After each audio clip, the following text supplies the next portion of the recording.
How's it going, everybody? Thank you so much for being here. Are you hearing everything okay? Oh, it's already a funny crowd. Okay. All right. Thank you. I'm going to take this mask off so it's not dangling off my ear. But this is awesome. This is the first time since 2019 that we did this. We're doing this little showcase. And we got Miss Shannan Paul and Matthew Kessen in the wings. And Matthew, I know you did the last one in 2019, and Shannan, you've done them all so far. So we're back. So one more big, and then a couple smattering of applauses over there. Okay, I'll take it. That's good. Thank you for being here. My name is Ben Sandell. I'll be your host for the evening. I wasn't searching for applause, but I'll take it. That's good. I was interested in all these costumes, and I thought it was kind of awesome seeing some of that makeup art, and it made me think, I never wear a costume or cosplay at CONvergence, but it did make me think, if Body Worlds, that exhibit, ever comes back into town, I would really love to hire one of those makeup artists to dress me up perfectly as one of the bodies, just disguised exactly as a body from the Body Worlds exhibit, so then I could then sneak in to the exhibit, stand there, wait until the room fills up with people, preferably small children, and then out of nowhere, just start screaming. Keeping the same pose, like maybe the thinker pose, like.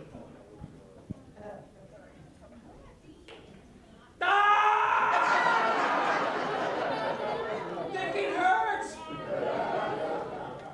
This is my eternal torment, please burn this place down. I think that would be a lot of fun. You want to see that? All right, maybe I'll do it. I don't know. Maybe I'll do it someday. These masks have made this cosplay interesting.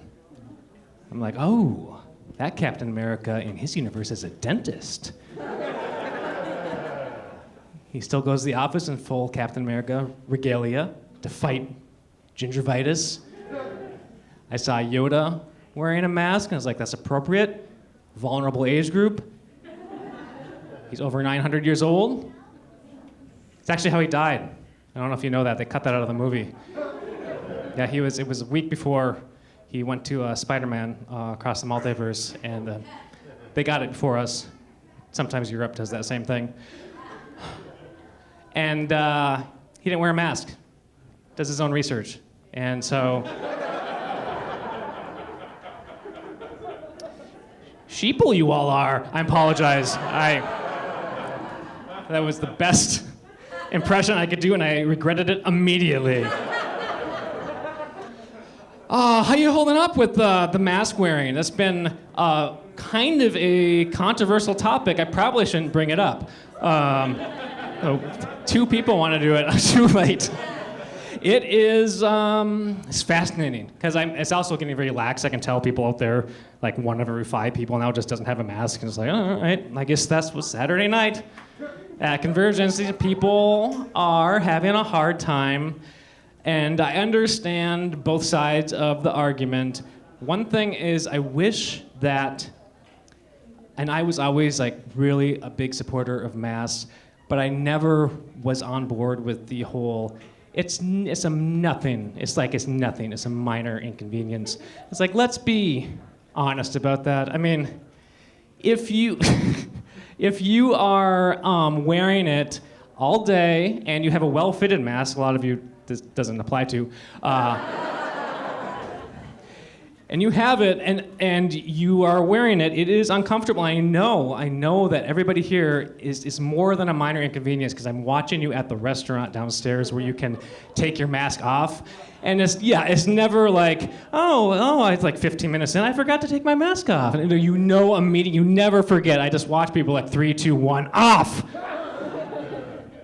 And so that is a big sign to me that it is uncomfortable, at least, to say the least. And if you wear it for a long time and you get some of that like chafe moisture breath damp on your face, like you just were in the rain and your jeans are still damp and it's kind of there and it's kind of sweaty and it's stingy and it's like pulling on your ears, and then you go outside after a couple hours, you make the same noise as if you've just been holding your pee in traffic for like 4 hours. Oh God, yes. Woo, yeah, oh, that's good. That's good. So, seems like we can just address that. It's uncomfortable, and there's. I don't want to get into the whole scientific debate. Not scientific. It is. I have no idea which side you're on. It just could be either way. But you're shouting out opinions, and it's like, well, it could be either way. But yeah, there's like hospitals. It's not regulated in hospitals anymore. So that's weird. And I heard that I have a doctor friend who said that she was at a medical convention with doctors where they weren't wearing masks. So science convention, masks, science fiction, or no masks, science fiction, masks. So it's interesting. It's interesting. But I also want to be fair, and the decision to mandate masks had to come a while ago. And it was before we knew what was going to happen when all the mask mandates were lifted. I was terrified personally that the COVID would just come surging back, and so it took a while, and it seems like it's leveled out, and it seems like it's getting better, getting good. Maybe we're at the end of it. So that's how I've been looking at this. It's like, all right, this is one big last hurrah for the masks. When we leave CONvergence, whenever you leave for the year, let's just all throw our mask in the air like we graduated from one of the shittiest times of our lives, and then immediately pick it up and put it in the garbage because it will go into the waterway and choke a turtle. So, okay. So before I get into this next little part, I just wanted to read this. This is a work of fiction. Names, characters, business events, and incidents are the product of the author's imagination. Any resemblance to actual persons, living or dead, or actual events is purely coincidental. So I started doing a lot of drugs, especially when COVID hit. It was like I used to dabble in drugs, like psychedelics, not heroin just like 5 times. But no, psychedelics, but I used to dabble in drugs. I was a drug dabbler, and I graduated to drug user. But it's a very negative phrase. It's held as a negative, but there's not really like a better phrase for drug user. It's just like, I'm not addicted to drugs, but okay, psychonaut. Has anybody heard that phrase, psychonaut? So if you haven't heard a psychonaut, it seems like I was like, maybe I'm a psychonaut. But I think it's too lofty of a word because it plays off the word astronaut. And except for like people who do psychedelics, they're exploring and risking and doing that with all of those various drugs. And like an astronaut explores the outer limits of space. But they explore the outer limits of space inside their mind. Meanwhile, I'm high in the shower jerking off to Icy Hot, like I'm just like Buzz Aldrin. His capsule almost burned up, just like my penis right now, because this was a mistake. I'm a psychonaut.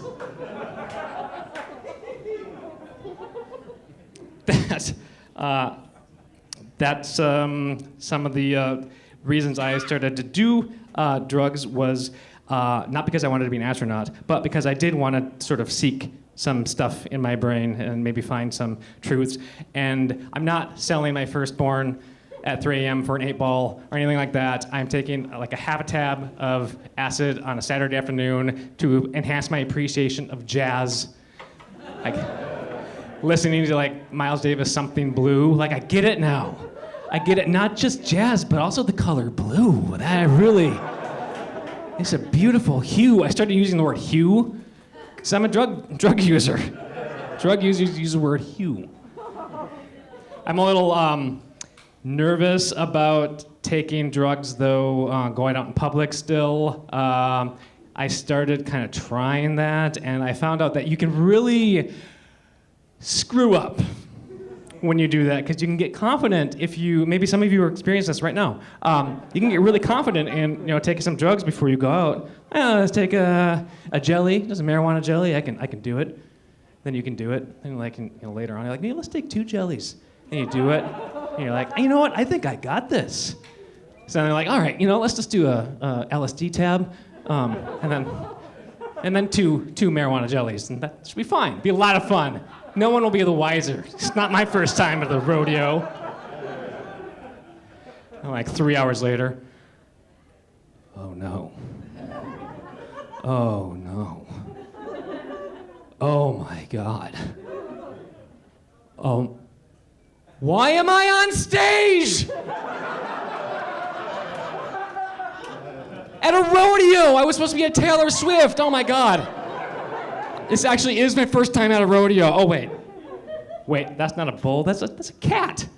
I never left my house. At least I'm in a safe space. Wait a minute, I don't have a cat. Oh my God, that's Taylor Swift. Why is she in my house? Etc. So I wanted, before I bring Matthew up here, I wanted to talk a little bit about my dreams, my goals, and aspirations, some of my absurd dreams and absurd goals and aspirations, just to maybe inspire all of you to do your little bucket list of things you want to accomplish, and I just wanted to share mine in case it inspires. So, thank you. Okay, here we go. My list of dreams. Go sledding down a mountain, only instead of a sled, it's a bouncy castle.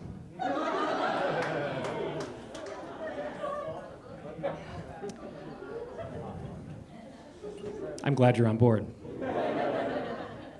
Go whitewater rafting, only instead of a raft, it's a bouncy castle.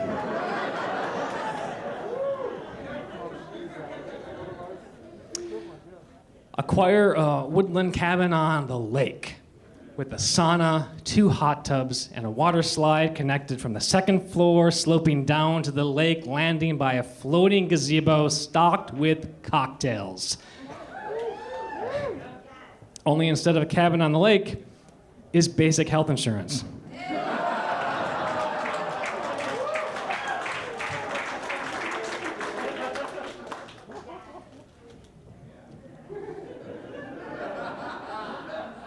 Took that LSD, didn't you? All right.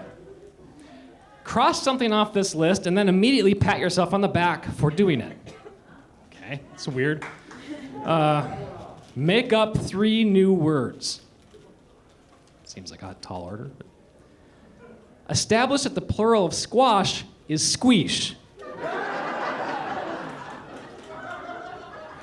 The plural of a lot is a loot.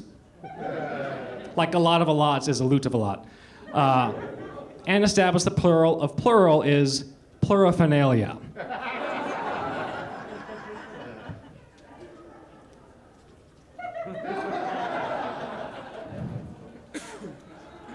Bravo, Ben, you nailed it. Oh, thank you. Start a trend where people refer to chicken as the tuna of the land. Establish another trend where people refer to tuna as the tuna of the land of the sea.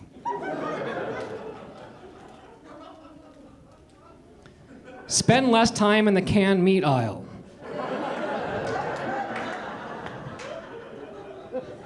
You're a vegetarian, for Christ's sakes. Sorry, pescatarian. Never mind. Waste less paper.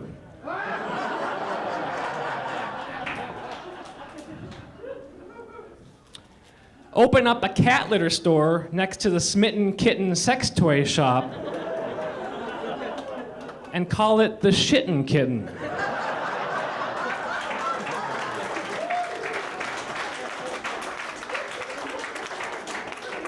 I'm gonna do it. As a neighborly gesture, contribute a new sex toy to the Smitten Kitten, marketed and packaged as a cock ring over a dildo inside a fleshlight, called the Turducken of Fuckin'.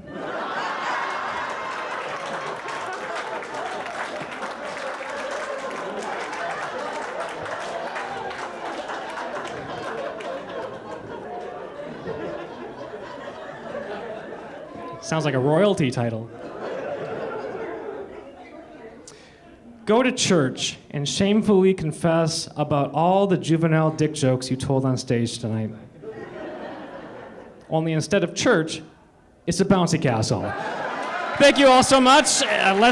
You ready to get the show going with somebody who isn't me?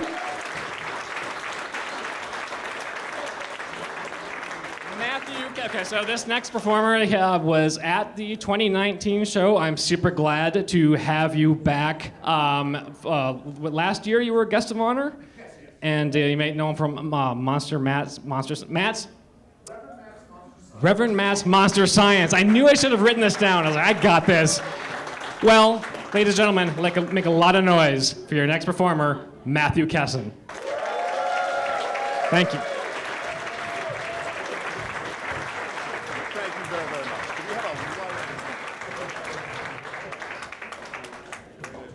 I just set up, so I hope you all enjoy it. Now,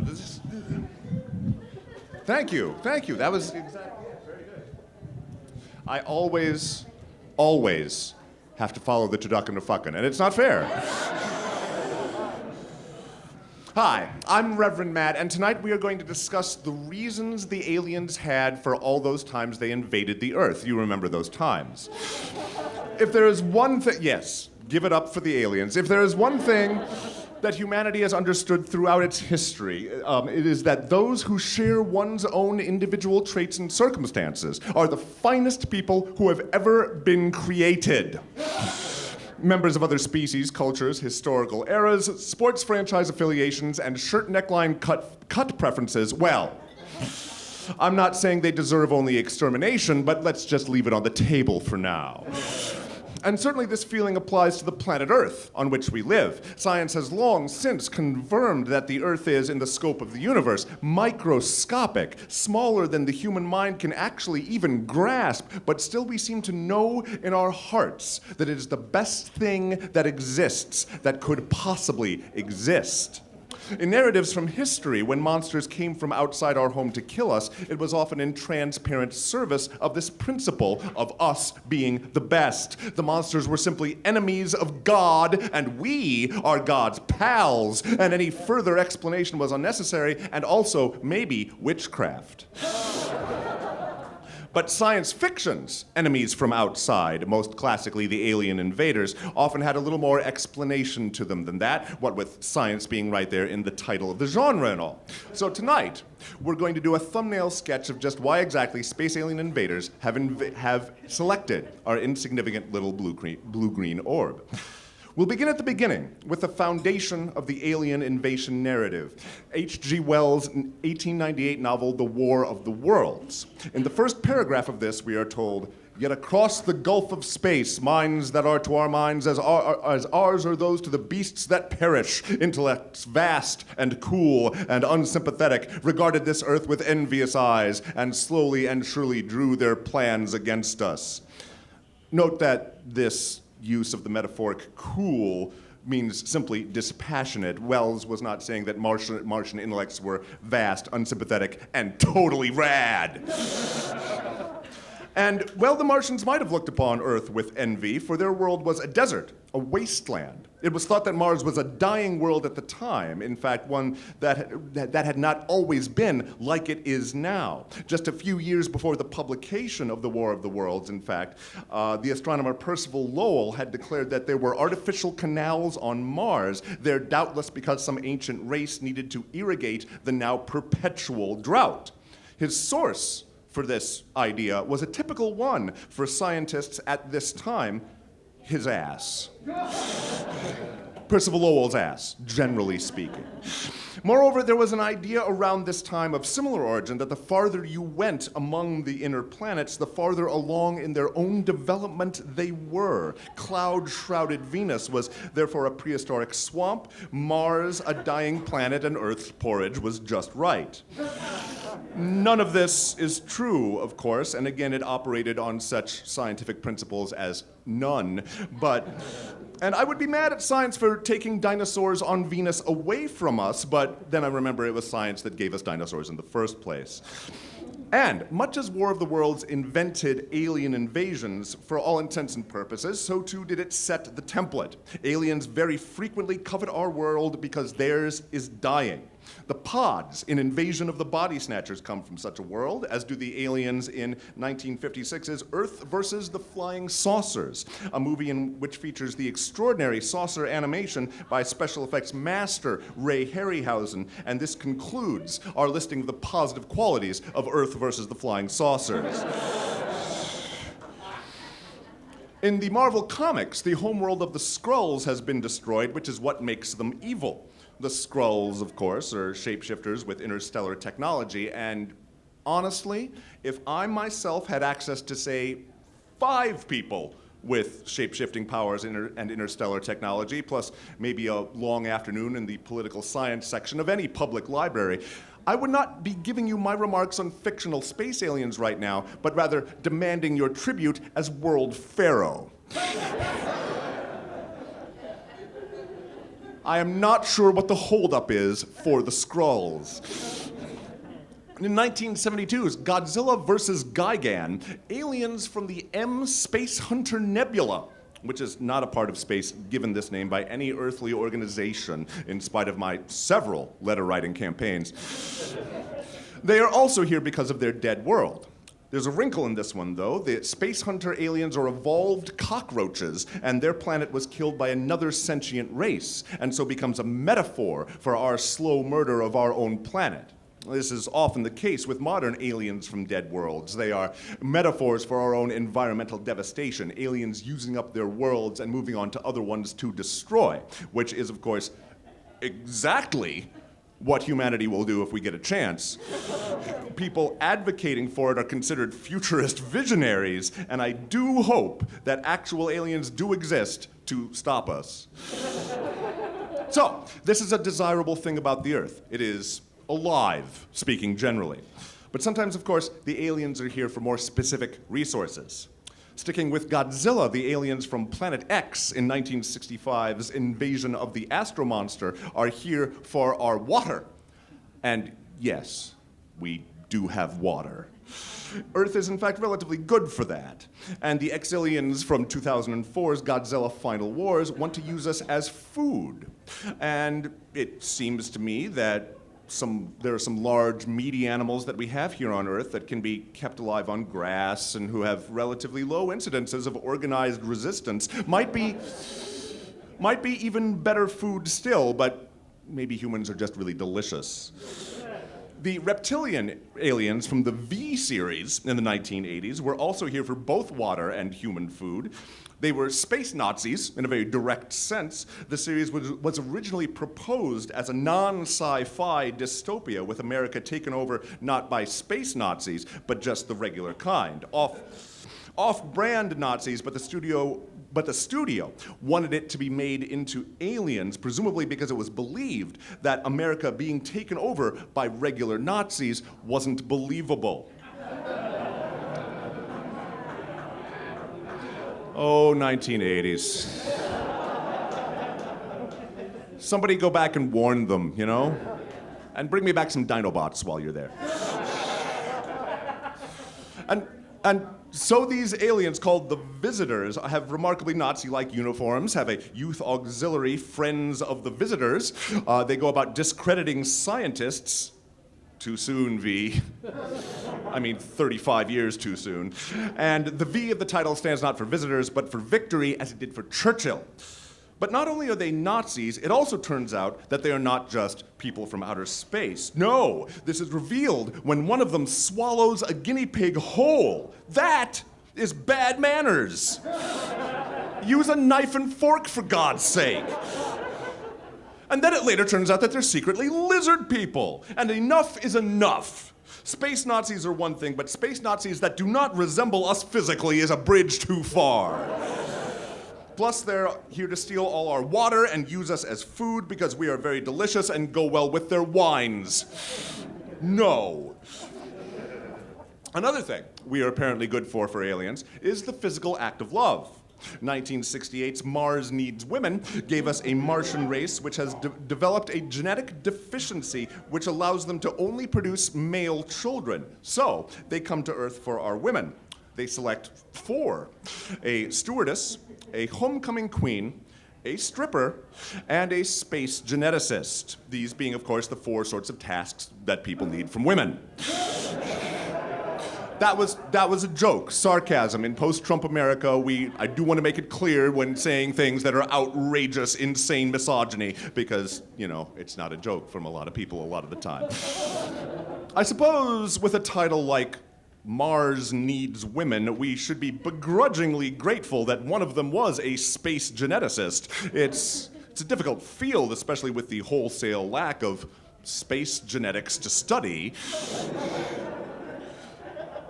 But presumably she is at least able to explain that Martians could not possibly breed with Earthlings under any genetic circumstances whatsoever, a fact otherwise ignored by Martian and filmmaker alike.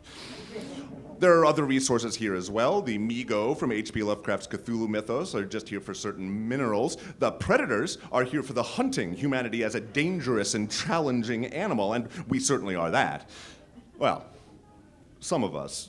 Personally, hunting me for sport would take 35 seconds, unless I had an assault rifle, in which case it would take 37 seconds. Predator is, of course, the 500-pound gorilla of 1980s evil alien films, featuring a cast composed of future U.S. state governors who were also muscle men.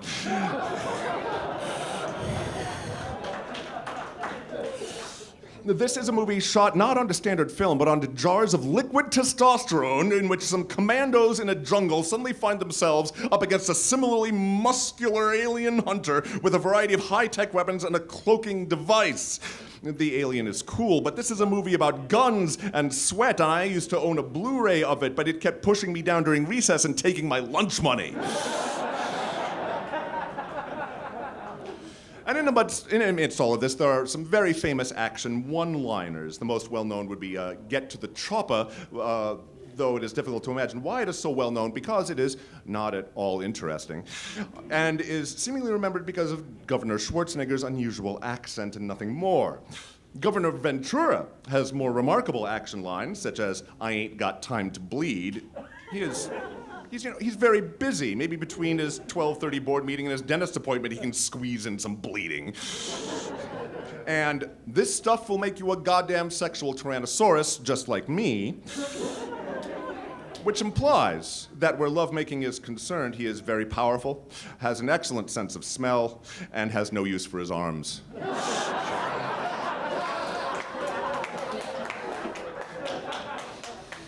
Jean-Claude Van Damme was originally supposed to be in the Predator suit, but quit the job when he realized that he would not be in a starring role, and everybody is fine with that because Jean-Claude Van Damme is like 4 feet tall, and it looks stupid. The Predator is a great-looking monster, by the way, designed by the legendary Stan Winston, but all the same, one source states, and I quote, "Arnold Schwarzenegger believed the movie was such a hit because the heroes were impressively muscular and big." Thank you, Governor. Thank you. And then some aliens just come to kill us because they don't like that we're here. Doctor Who's Dalek invasion of Earth is such a story. The Daleks, of course, are the famous heavies from the British science fiction television show Doctor Who, which has been airing since 420 million years ago, around the time of the evolution of jawed fishes. They are an alien race that manifests basically as giant, angry R2-D2s with plungers coming out of them, and they go around screaming, "Exterminate," and this is, of course, just fine. They are bent on exterminating all life in the galaxy apart from themselves, which does seem a bit like a demonic motivation, evil for its own sake. Although in their first televised Earth invasion, they refer to our extermination as the final solution, sending an engraved invitation to metaphor weeks in advance. And in so doing, pointing out that genocide actually does seem to be a real motivation for some, somehow. More often, though, aliens who are mostly just evil rather than motivated by concrete desires are here to conquer, to rule us. Invader Zim, it conquered the world, destroy all monsters, the brain from planet Arus, and on and on. Too many to go into here. Humans, it seems, make excellent subjects or slaves. Some of them, it seems certain, would enjoy it, probably sexually. Though the films and shows featuring conquering aliens are rarely of a psychological or sociological sophistication to really get into the depths of that. And those films that do touch on the subject of dominant alien sex tend to be written and acted, shall we say, imperfectly. One must lower one's expectations about plot, character development, and theme when dealing with online independent films about women behaving improbably, which is to say standard issue porn. And then, of course, there are the miscellaneous invasion motives. The Vogons from Hitchhiker's Guide to the Galaxy are here to destroy the Earth to make room for a hyperspace bypass. Hitchhikers is, of course, a comedy, though, frankly, this motive is at least as good as the multiple ones where humans are food. Loki heads an alien invasion in the Avengers, partially because he's mad at his family, and partially because his boss wants some magical space rocks, many of which have settled on Earth for no given reason other than that, once again, Earth is really great, you guys. Earth is just the best. And in 1959's Teenagers from Outer Space, aliens want to cleanse the Earth of human life so that they can use the planet as farming ground for their livestock, which are giant lobsters called gargons. I mean, Earth has a lot of great stuff. Life, water, minerals, humans for slaves, snacking and improbable breeding. But what better planet for the cultivation of giant lobster cows? Thank you very much. Keep it going for Matthew Kessen.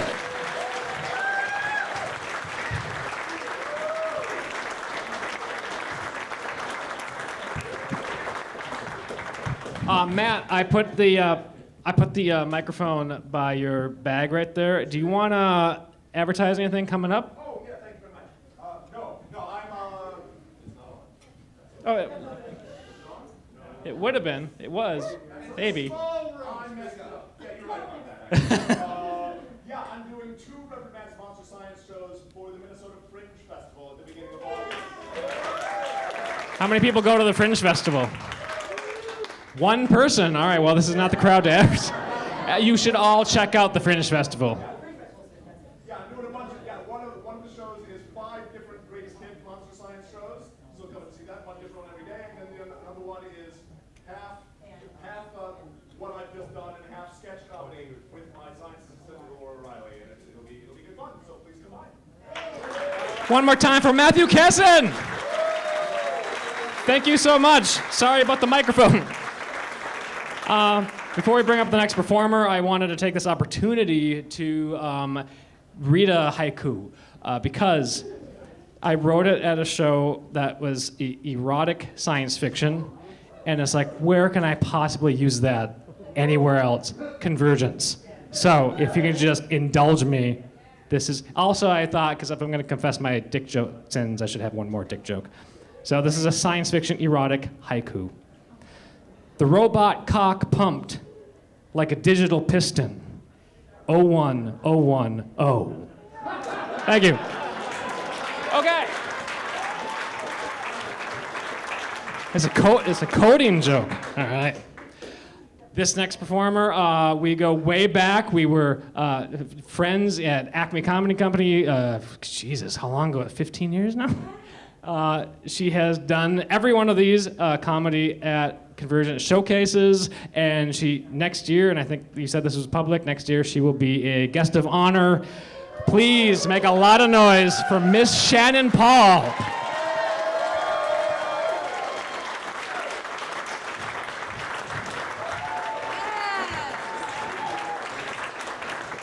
Keep it going for Ben and Matt, everybody.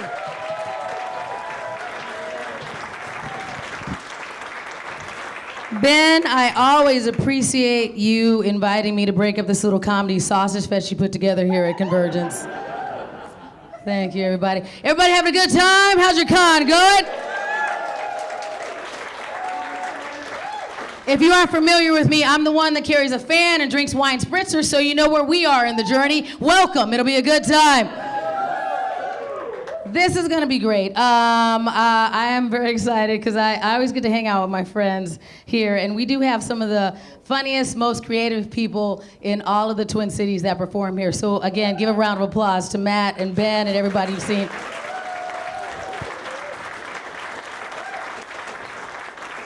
Because I do want to admit that those of us that do stand-up comedy for a living, most of our job involves driving around to shitty places. That's what we do. So to be here is absolutely glorious. We were happy to be here. The first place that I got to be when everything opened back up is I got to go to Bismarck, North Dakota. It was quite glorious. I see my friends here. They're glad that I'm here tonight. I was performing at a theater, a very fancy theater in Bismarck. My favorite person in the whole world came to the show. And that is an adorable, elderly, white lady. I love them. Pocket grandmas, that's what they call them, pocket grandmas. I love little old white ladies. If I could square little old white ladies away in my purse, like sugar packets, there'd be so many at the bottom. I mean, forget Pokemon and Pikachu. Little old white ladies, catch them all. That's what I say. It's glorious. And she was laughing at everything. And then after the show, my friend and I saw an adorable elderly white lady walking to her car. And I was like, thank you so much for coming. You were great. And then my friend says, we don't know her. Have you done that before? Confuse one little white lady for the wrong little white lady. It's terrible. Have you done that? How does that happen? You look at a person right in their eyes and you just confuse them for the wrong person. How does that even happen? And I know she was totally confused. I'm sure she got home, she's like, Linda, the weirdest thing happened today in downtown Bismarck. Out of the blue, Whoopi Goldberg just waved at me and said hi. They should put up a poster. I love the view. That was... Thank you for sticking with me on that one, Midwesterners. Because I know we get a little tense here. We get anything racial. We didn't even say anything racist, just racial. You tense right up like, oh, I don't know if I should laugh at the black lady's jokes there. I don't know. It might hurt her feelings. So, gotta... You guys are fine, though. I grew up in Arizona where we have real racists. It's fine. It's like Matt and his aliens. You just send all your snow bears there to take everything over. You can just keep them here. It's fine. That's why I stay here and I raise my good, appropriate, American, beige kid. That's what I have. Science, we like science here, right? Because I happen to be black, my ex-husband happens to be white, that's what you get sometimes. Like if you took us to Home Depot, blend us in a paint shaker really well, that's what you get. He's great here. I don't take him back to Arizona because I'm asking for papers, but here, y'all think he's precious, it's great. I need all of you to help me workshop something. I was talking to Matt about this before we started the show, and here's what we have to do. And this is just, one of my favorite things is getting to know people and just seeing how people tick and how you work, and just knowing if I'm the weird one. So you guys help me work something out. Is that okay, everybody? All right. here we go. Audience participation. Here's what it is. I have a couple of questions for you. It's going to start with the beginning of the story. I came home from a show. It was kind of late. In my yard, right next to my kitchen door that I go in and out of, I have a small table that I normally put my teacup on. Maybe you put your coffee there. One of those things. Am I the only one that has one? You set it there when you got to lock the door, right? Are you familiar with a table like that? I came home at midnight from a show in St. Cloud. Sitting on it was not my teacup. Instead, there was a box that said Perkins, and inside it, it had a pie, okay, a pie. Midnight pie next to the door, was not expecting this pie. So I gingerly picked the pie up, took it into my kitchen, sat it down, picked up my smartphone. Does everybody have a smartphone or been familiar with it? All right, here's how mine works. I wrote a text message, and it said, hey, did you send me a pie? And then I scheduled it to send at 7 o'clock the next morning, because I'm not a monster, right? And I scheduled it, and I sent it to send it to 12 of my closest friends, including my mother. And I hit schedule and send, and I went to bed with this box sitting on my kitchen counter. I woke up the next morning, brushed my teeth, started looking for the responses at 7:15. They all came back. 1, 5, 7, 9, 12. Nope, no pie. Weird question.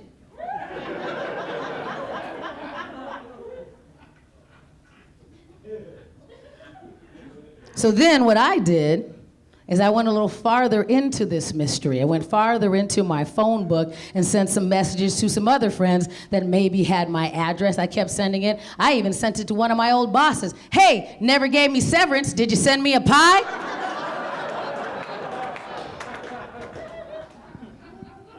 Every response, no, no, no, no. Now, other than no, here's the response I got most often. Let me see if anybody agrees.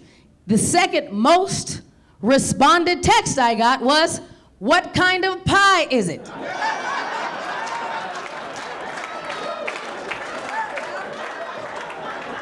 Real talk, raise your hand if you give a crap what kind of pie it was. Now, who else in here is like me, full of crows and 4 and 20 blackbirds and doesn't give a shit, right? What kind of pie could it be that you would consume this mystery pie, my new friend?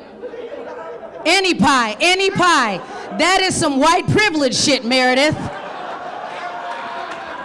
That you are so blissfully ignorant in your life, they're like, this is a boon. Thank you, God, for sending me this pie. Friend Silk, I don't care. That's my answer. All right, so here's the next part of the audience participation.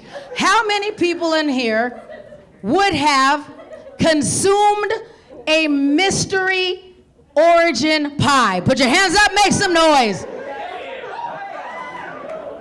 Everybody look around this room and look how happy and how big those smiles are. And I want you to get a good look at their face, because one day they're gonna be on a milk carton, that's what.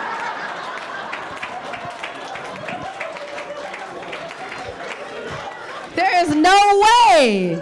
There is no way. Real talk, and you're a good friend of mine. I would not have taken this cursed and hexed pie into my home if I had not already told myself that my mother or one of the other 11 people would have responded, yeah, you didn't see the note?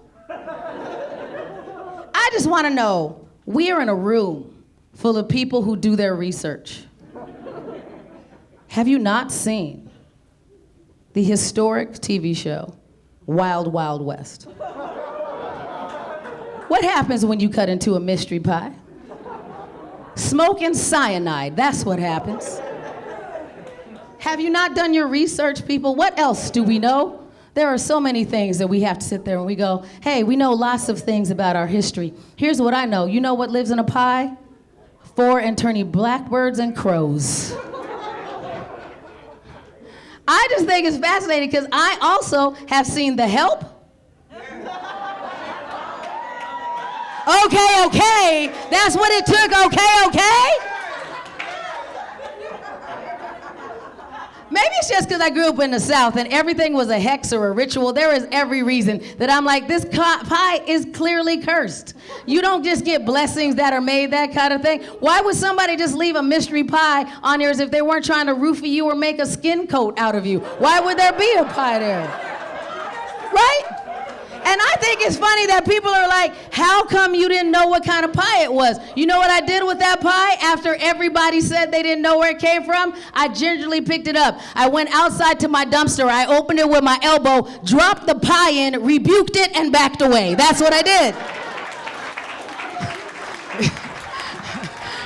Not today, Satan, not today. Because look. Even if you aren't spiritual, you're not worried that there's crows or ghosts coming out of this pie, which there were, Meredith, there were. That's why I didn't even look in the can. They're like, well, didn't you know when it cracked? No, because you walk away and then you put a salt ring around it and smudge your house. That's what you do.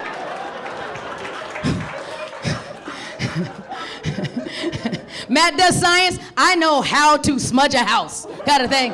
Do you need an exorcism? Call Miss Shannan. Everybody else, he's like science. I'm like, there's ghosts though, Reverend. That's all good. Here's the thing. If all you need is logic, there's now people that are looking back and forth like, I wouldn't eat it. And they're like, I would. Why wouldn't you eat it? Like, I'm glad that this is going to cause fights on your way home. If you get divorced over this, you should have known this about your partner. This is something, when you're doing pre-marriage counseling with your partner, you ask them, what kind of sex do you like? What is your political organization? Would you eat a mystery pie if it was left on our doorstep? That is what you should do. Here is all I know, is that I was raised well. My mom did a great job making sure that I grew up to be a very educated woman. And all I could imagine is telling her that a pie was left on my doorstep and her going, how poorly are you doing? That you needed sustenance so badly that we are willing to consume this pie of mystery origin. And I'm like, I don't need that from my mom. I want to be able to talk to her on Thanksgiving. So good job, everybody out there. Except for you. Meredith, I will play Dungeons and Dragons with you because you'll die immediately. We'll just roll you into a character. It's all right. Everybody has that one friend that you're like, I love her, but don't let her make the decisions. It's all right.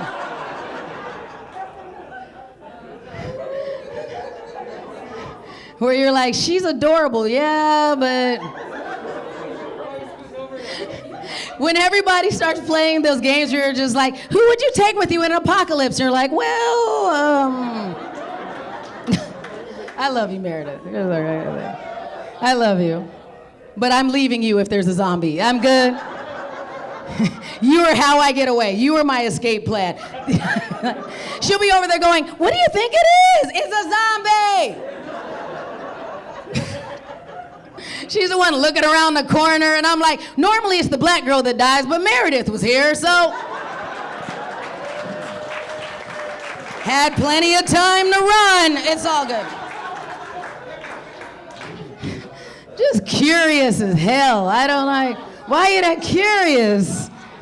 I legitimately don't understand her curiosity. I read a lot of articles, I study things, but I don't open boxes or go into corners or pick up things that look like they might be, hey, what do you think is under this thing? I don't care. Why are you gonna, she's like, have you looked in the attic? No. No. And she knows me long enough that this is all true. She asks me questions all the time like, so what do you think happened there? They all died, Meredith. They all died. Want to go on a sub? No, Meredith, I'm not. I'm not.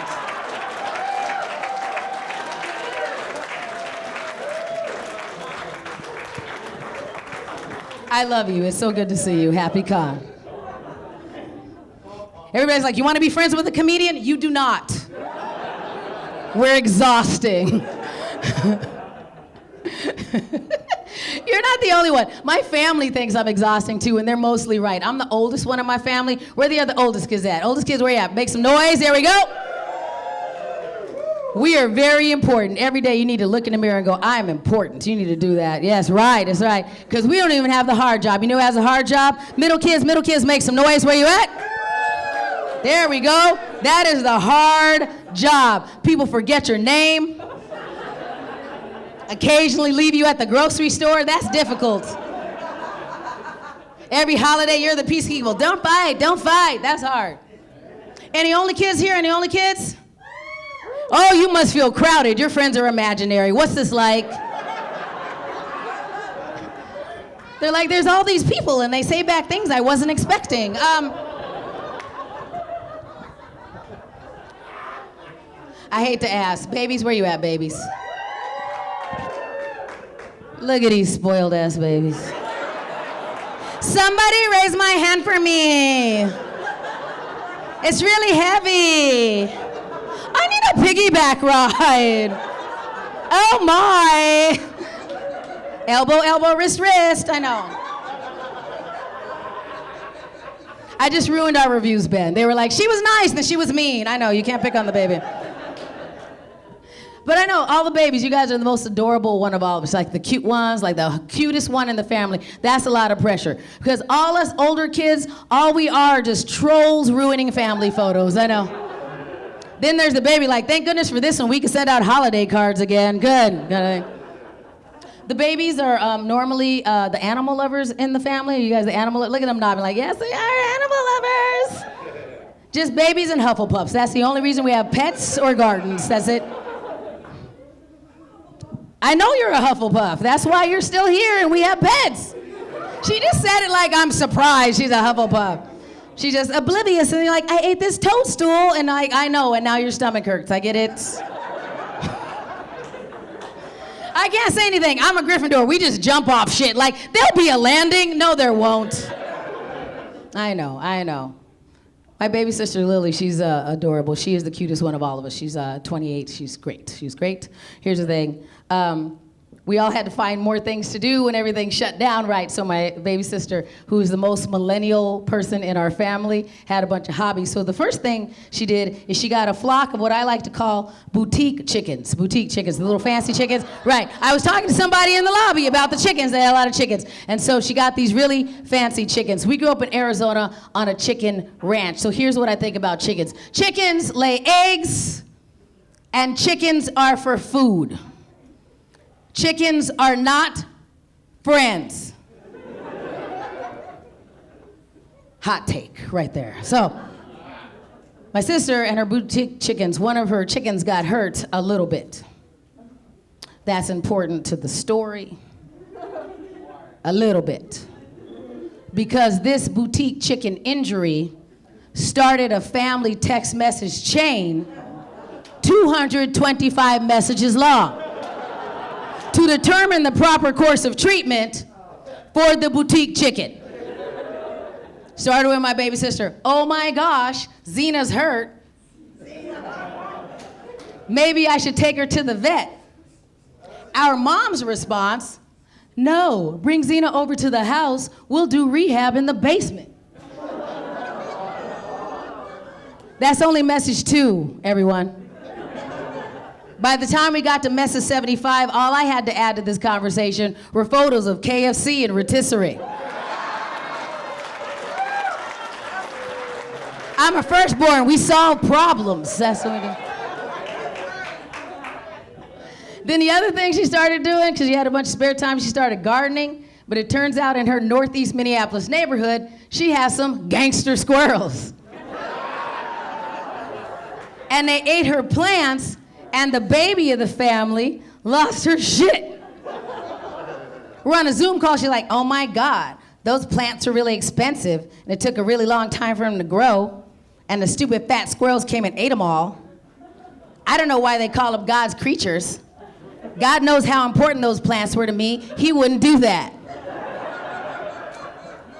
I'm so sick of these stupid fat squirrels, they need to die. And we're like, wait a minute. That escalated quickly. So I was trying to help. So I was like, hey, I heard there's some things that you could do to deter the squirrels. Like I'm friends with somebody from the Minnesota Zoo, and he said you could put some cayenne pepper on the plants. That's supposed to turn them away, or put some food on the other side of the yard. No, what the baby of the family decided to do was go out and get a high-powered pellet rifle, then climb up in her second-story window like it's a clock tower, start pegging squirrels. She started keeping little tick marks on the wall. She has 52 tick marks. That's a full-length squirrel coat she shot. But she has the best behaved cats ever. They're like, I don't know what that tiny bushy-tailed cat did, but I'll clean my own box from now on. I'm like, Lily, you cannot just shoot animals. This is not Anoka.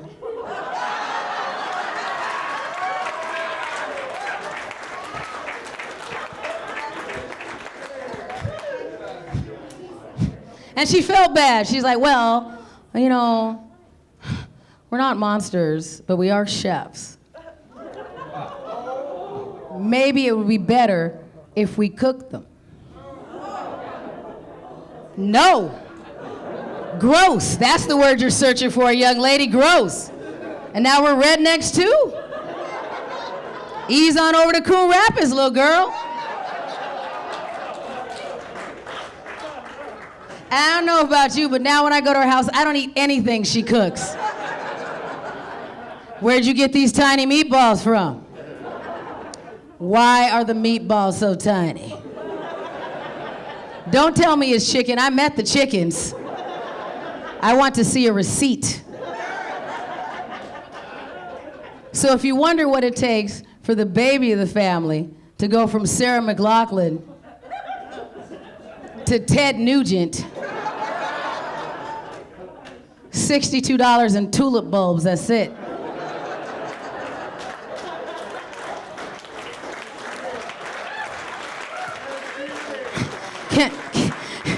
You guys have been great. Yeah, can I give you one more story before I give the mic back to Ben? Is that okay? Okay.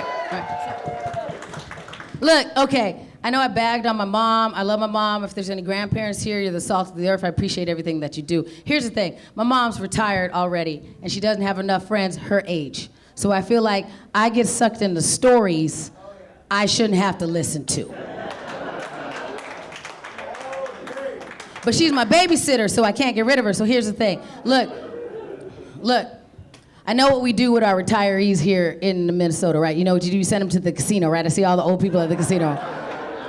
But my mom doesn't go to the casino. What my mom does is my mom plays a video game on her phone. Now, the game she plays is one where she builds up little fake castles. Then her little fake soldiers go and attack other fake castles. That's what she spends all her time doing.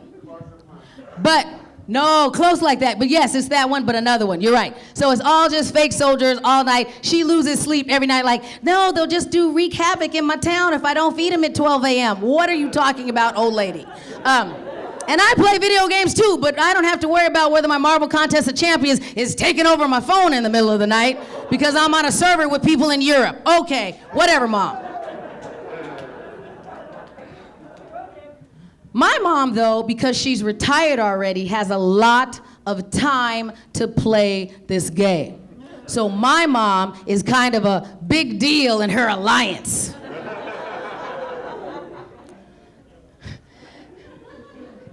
She got all excited because she had a new player. She's like, oh my gosh, Shannan, we got a new player today. He has a really big castle. Well, you know I talk to everyone, but you'll never guess what his screen name is. It's Balls. With a Z. Oh, I thought that was so funny. So I asked him, if that's your last name, what's your first name? Guess his CONvergence? Big, hairy, small, D's. He went with Smooth. So now my mom is fascinated. Oh my, we didn't have smooth balls back in my day. Stop it, stop, stop.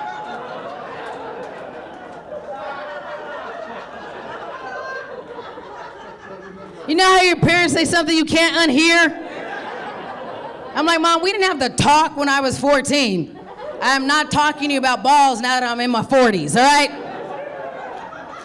But she clearly couldn't see all the I just can't on my face because she kept talking.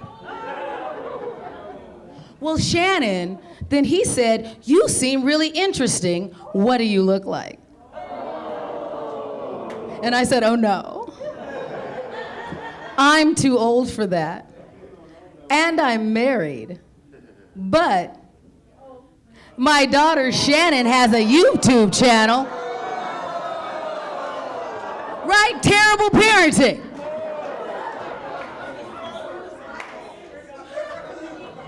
I'm like, Mom, don't send smooth balls to my YouTube channel. I got to say that out loud, Liz. But she did what most moms do. She just flipped around and got mad at me. She's like, well, you're already out there. I'm like, I am not out there for smooth balls. That is not how my videos will go viral, old lady, no. She's like the worst dating app ever. You can block people on Tinder and Bumble. I can't block her. Like I said, she's my babysitter. That's difficult to find. Thank you, guys. I'm Miss Shannan. Enjoy the rest of your con.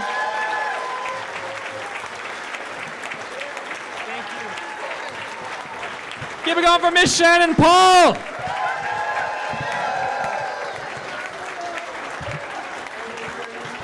You can find out,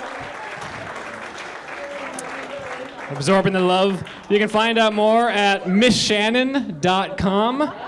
And next year, guest of honor.